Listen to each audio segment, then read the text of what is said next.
Yes man, shout out sa mga broken hearted diha. Sama silang ginaingon, ayaw na pagugod-gugod sa tao nga wa naganahi sa imuha.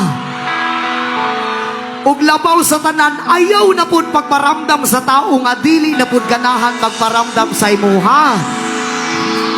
Kay maura gyapon, ipugos nimo ang imong kaugalingon. Nga balikat ka sa imong ex, ang imong ex igo ra kanya tilawan bihaan ka masakitan ra gihapon ka.